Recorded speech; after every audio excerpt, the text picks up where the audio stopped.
अब लड़कियां फख्र से अपनी सहेलियों को बताती हैं, मैंने फलां को बेवकूफ़ बनाया, मैंने फलां को बेवकूफ़ बनाया।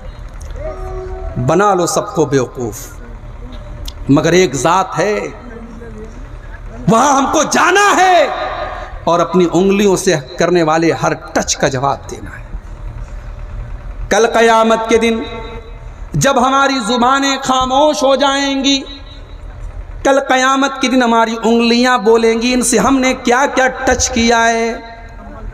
अल-यौमा नख्तिमु अला अफ़वाहिहिम व तुकल्लिमुना अयदीहिम व तशहदु अर्जुलुहुम बिमा कानू यक्सिबून।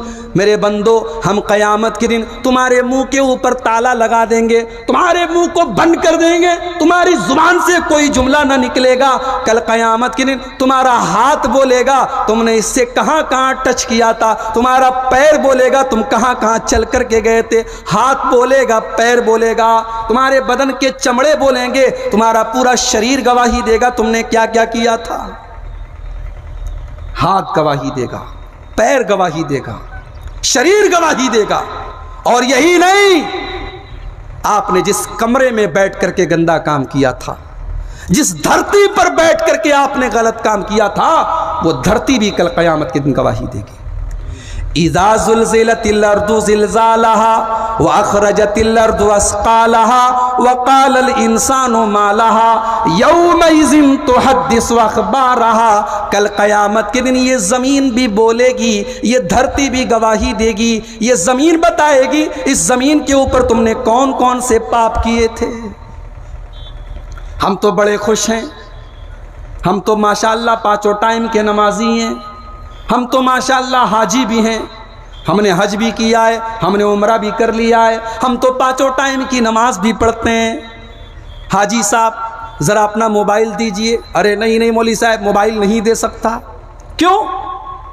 क्योंकि मोबाइल वो जानता है जो मैं नहीं जानता। इंसान के बारे में आज के दौर में जितना उसका मोबाइल जानता है कोई नहीं जानता। मोबाइल सब बता देता, हमारी हिस्ट्री बता देता, हमने क्या क्या देखा है, यूट्यूब पर क्या क्या देखा है, फेसबुक पर क्या क्या देखा है, इंटरनेट पर क्या क्या देखा है। मोबाइल तो पूरा गवाही दे देता है। मोबाइल, हाजी साहब भी मोबाइल के अंदर गंदी चीजें देख रहे हैं, हाफिज जी भी देख रहे हैं, लंबी लंबी दाढ़ी वाला भी देख रहा है। अब तो सब आसान हो गया, जियो का रिचार्ज करा लिया 180 रुपये का, अब इंटरनेट 2-2 GB 1-1 GB मिल रहा है, अब उसको खर्च करना है। अब हमारी मर्जी, हम जो चाहे देखें। रात का टाइम है, अकेले बैठे हुए कमरे में कौन देख रहा है। हमारे हज बर्बाद हो जाएंगे मेरे भाइयों, हमारे उम्रे बर्बाद हो जाएंगे। एक हदीस आपको सुनाने जा रहा हूं, जरा दिल को थाम करके ये हदीस सुनिएगा। अगर आपको अपनी नेकियों की चिंता है, अगर आपको अपने हज की चिंता है, अगर आपको अपने नमाज और रोजे की चिंता है, तो जरा इस हदीस को गौर से सुनिएगा। अल्लाह के नबी फरमाते हैं,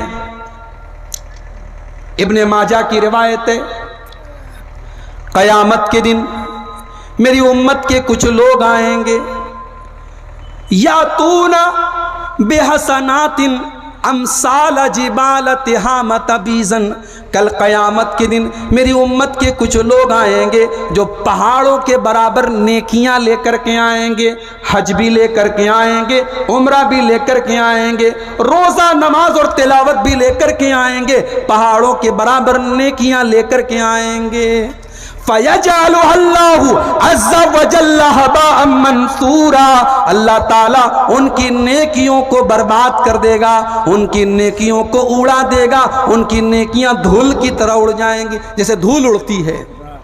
सड़क के ऊपर जब गाड़ियां चलती हैं, आपने देखा होगा, धूल उड़ती है। अल्लाह के नबी ने फरमाया धूल की तरह उनकी नेकियां उड़ जाएंगी।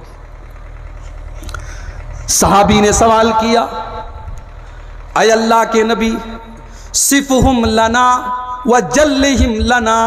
ऐ अल्लाह के नबी, वो कौन बदनसीब लोग होंगे जो पहाड़ों के बराबर नेकियां लेकर के आएंगे, मगर अल्लाह ताला के यहाँ उनकी नेकियां शुमार नहीं की जाएंगी।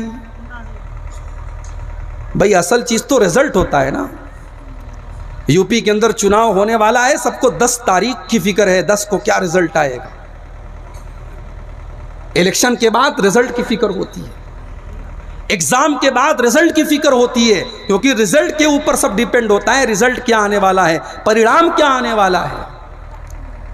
हम दुनिया में नेकी करें और कल क़यामत के दिन अल्लाह ताला के कैलकुलेटर में, अल्लाह ताला के मीटर में, अल्लाह ताला के हमारे नामे अमाल में हमारी नेकियों के कॉलम में ज़ीरो लिखा हो और वहाँ लिखा हो इसने कोई नमाज नहीं पढ़ी, इसने कोई रोज़ा नहीं रखा, इसने कोई हज नहीं किया, तो मेरे भाइयों ये तो बड़ी बदनसीबी की बात हो जाए।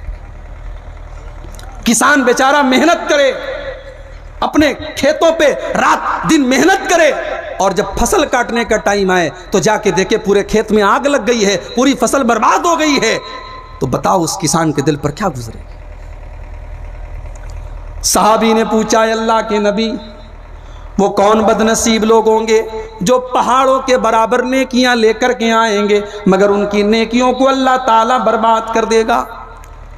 आपने फरमाया, अमा इन्नहुम इख्वानुकुम व मिन जिल्दतिकुम, ऐ मेरे सहाबा, वो तुम्हारे ही भाई होंगे, वो तुम्हारे ही जैसे लोग होंगे। यो सल्लून कमा तो सल्लून, वो तुम्हारी तरह नमाज पढ़ेंगे, वो तुम्हारी तरह रोजा रखेंगे, वो तुम्हारी तरह रातों में इबादत भी करेंगे। वलाकिन्नहुम इज़ा खलौ बिमहारिमिल्लाहि इंतहकूहा, लेकिन वो अकेले में गंदे काम करेंगे, वो तन्हाई में गंदे काम करेंगे, अकेले में वो मोबाइल पर गंदी तस्वीरें देखेंगे, अकेले में वो लड़कियों से चैटिंग करेंगे, अकेले में वो ज़िना करेंगे, अकेले में वो बदकारियां करेंगे, उनकी तन्हाइयां गुनाहों से भरी होंगी, वो तन्हाई में गलत काम करेंगे। मेरे भाइयों, हिसाब तो देना पड़ेगा। रिजल्ट आता है दुनिया में, स्टूडेंट को पता चल जाए मैं पास हो गया, स्टूडेंट खुश हो जाता है, घर में आके बताता है बाप को बड़ी खुशी के साथ, अब्बा जान मैं पास हो गया, मैं इंटर का रिजल्ट आ गया है, आपका बेटा पास हो गया। बच्ची आती है बाप से कहती है खुश होकर के, अब्बा जान मैं पास हो गई। खुशी होती है भाई, कामयाबी की खुशी होती है। एक लड़के का रिजल्ट आने वाला था, अब वो बाप से डरता भी था कि अगर मैं फेल हो गया तो मेरा बाप बहुत मारेगा मुझको। तो वो अपने दोस्त से बोला कि यार तू जा और तू कॉलेज में जाकर के पता कर कि मैं कितने सब्जेक्ट में फेल हूं और कितने सब्जेक्ट में पास हूं। अगर मैं एक सब्जेक्ट में फेल हूं और तुम आना मेरे पास, अगर मेरे वालिद साहब, मेरे अब्बू जान अगर बैठे होंगे, मेरे पिताजी अगर बैठे होंगे, तो तुम ये मत कहना कि मैं फेल हो गया हूं। अगर मैं एक सब्जेक्ट में फेल हूं तो तुम ये कहना कि एक मुसलमान भाई ने आपको सलाम कहा है। अगर 2 सब्जेक्ट में फेल हूं तो कहना कि 2 मुसलमान भाई ने सलाम कहा है, मैं समझ जाऊंगा कि मैं कितने सब्जेक्ट में फेल हूं। दोस्त गया, रिजल्ट देख के आया तो इसका बाप बैठा था। कह रहे यार पूरी उम्मत ने तुझे सलाम भेजा है। समझ रहे हैं, पूरी उम्मत ने तुझे सलाम भेजा है, यानी सारे सब्जेक्ट में तू फेल हो गया है। तो फेल होने की उदासी और पास होने की खुशी स्टूडेंट जानते हैं। इलेक्शन में रिजल्ट आएगा, जो जीतेंगे वो खुशियां मनाएंगे, जो हारेंगे वो अफसोस करेंगे, दुनिया का दस्तूर है। एक रिजल्ट वो भी होगा जो कयामत के दिन आएगा। वो जब रिजल्ट मिलेगा मेरे भाइयों, तो पास होने वालों की खुशी कैसी होगी और फेल होने वालों का दर्द कैसा होगा। आइए जरा उसका नक्शा आपके सामने खींच देता हूं। और मैं क्या खींचूंगा, अल्लाह ने खींचा है अपने कुरान के अंदर। कुरान का 29वां पारा खोलिए, सूरह अल-हक़्क़ा की आयात हैं। अल्लाह ने क़यामत के दिन का नक्शा खींचा है कि क़यामत के दिन जब रिजल्ट मिलेगा तो जो लोग पास हो जाएंगे और जो लोग फेल हो जाएंगे, दोनों के बीच में क्या अंतर होगा, क्या डिफरेंस होगा, अल्लाह ने उसको बयान किया है। यौमइज़िन तुरज़ून ला तख़फ़ा मिनकुम ख़ाफ़िया, कल क़यामत के दिन जब तुम अल्लाह की बारगाह में पेश किए जाओगे तो तुम्हारी कोई चीज़ छुपी हुई नहीं होगी, तुम कोई चीज़ छुपा नहीं पाओगे। दुनिया के अंदर मंत्री का बेटा अपनी स्कॉर्पियो चढ़ा देता है और 4 किसान मौके पर मर जाते हैं। अदालत का फैसला आता है, मंत्री जी का बेटा कार भगा रहा था, गलती से 4 लोग उसकी कार के नीचे आ गए, तो कार चलाने वाले की कौन सी गलती है? जज ने ये कह करके बेल दे दी और मंत्री का बेटा आज अदालत से जमानत पर रिहा हो गया। कल क़यामत के दिन की अदालत में कोई नाइंसाफी नहीं होगी, कोई बेईमानी नहीं होगी, वहां कोई झूठ नहीं चलेगा। यौमइज़िन तो रज़ून ला तख्फा मिनकुम खाफिया, कल क़यामत के दिन जब तुम अल्लाह की बारगाह में पेश किए जाओगे, तुम्हारा कोई भी अमल छुप नहीं पाएगा।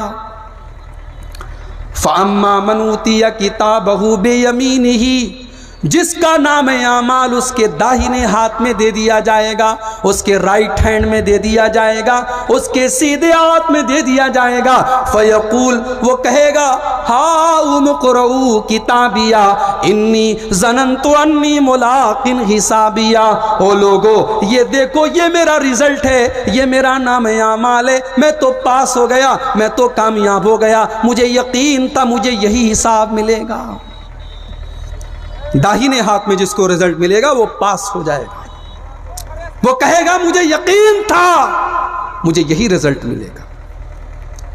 जब मेरे गांव की लड़कियां स्कूल और कॉलेज में दुपट्टा भी अपने सर पर नहीं रखती थी और स्कूल और कॉलेज में वो बगैर दुपट्टे के जाया करती थी, मैं तो मुकम्मल पर्दे में जाया करती थी।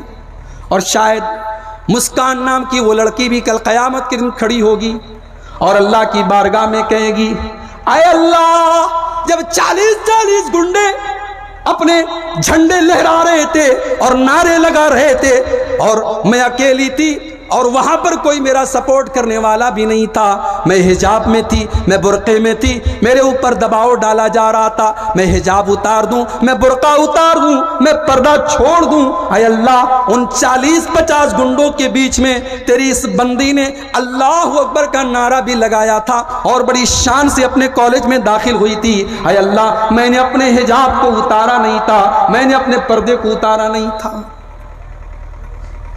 पर्दा करने वालियां तो बेचारी कॉलेज में पर्दा कर रही हैं, डंडे खा रही हैं। अभी आज की न्यूज़ है, कर्नाटक के स्कूल में लड़की गई पर्दे में, हिजाब में, स्कूल की टीचर ने कहा नहीं, आपको हिजाब उतारना पड़ेगा तब हम आपको स्कूल में जाने देंगे।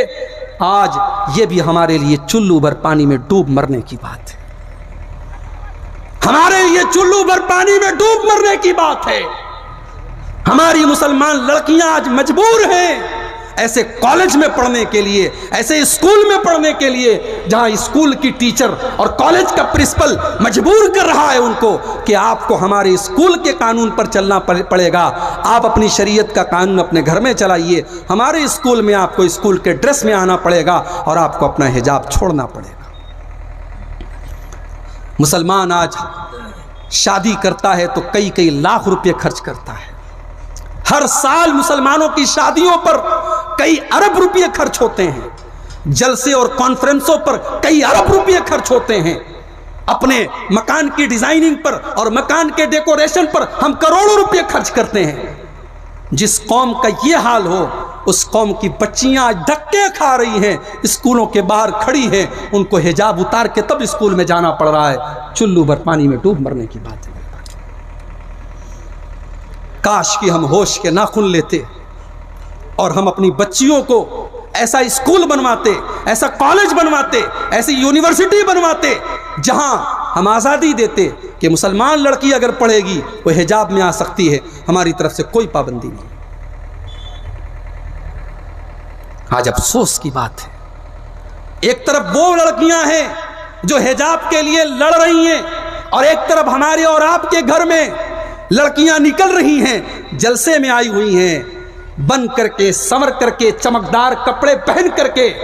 उनको पर्दा करने की जरूरत नहीं है। और बड़े अफसोस की बात है, 50 साल की बूढ़ी औरत आती है, वो बेचारी अपना चेहरा ढांप करके आती है, अपने पल्लू को लटका करके आती है, अपने बदन को ढांप करके आती है, और 18 और 20 साल की जवान लड़की वो सीना तान के चल रही है, वो अपने नुमाइश, अपने जिस्म की नुमाइश करके चल रही है, वो मेकअप करके सच के संवर के चल रही है, और जलसे में भी ऐसे ही जा रही है, और प्रोग्रामों में भी ऐसे ही जा रही है, और बाजार में भी ऐसे ही जा रही है।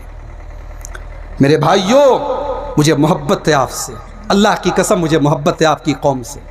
मैं बड़े फख्र से कहता हूँ पूरे हिंदुस्तान में कि हमने एक ऐसी कौम को भी देखा है कि कटिहार से लेके पूर्णिया, अररिया, फॉरबिसगंज, किशनगंज पूरा एक बेल्ट है, हमारे लोग हैं, मुसलमान हैं, अहले हदीस हैं, वहाँ मज़ार नहीं है, वहाँ कब्र परस्ती नहीं है, वहाँ गलत काम नहीं है। मगर जब हम आपके इलाके में आते हैं और हम ये देखते हैं कि आपके यहाँ पर्दा नाम की कोई चीज़ नहीं है, तो हमें अफसोस भी होता है मेरे भाई। क्यों? क्या इस पर्दे का ताल्लुक अंसारी बिरादरी से है, शेख बिरादरी से है, शेरशाहबादी बिरादरी से नहीं है?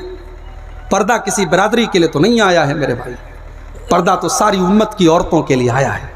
और पर्दे का मकसद क्या है? कुरान ने 1400 साल पहले बताया था और मुस्कान नाम की उस लड़की ने आज बता दिया। टिकटॉक पर अपने बदन की नुमाइश करने वाली लड़कियां शायद इतनी मशहूर नहीं हुई हैं जितनी मुस्कान नाम की वो लड़की आज मशहूर हो गई है। आज दुबई की सबसे ऊंची जो इमारत है बुर्ज खलीफा, आज बुर्ज खलीफा पर भी मुस्कान नाम की उस लड़की का फोटो आया और उसका नाम आया, और दुबई की हुकूमत ने भी माना कि हाँ ये लड़की, इसने हमारा नाम रोशन किया।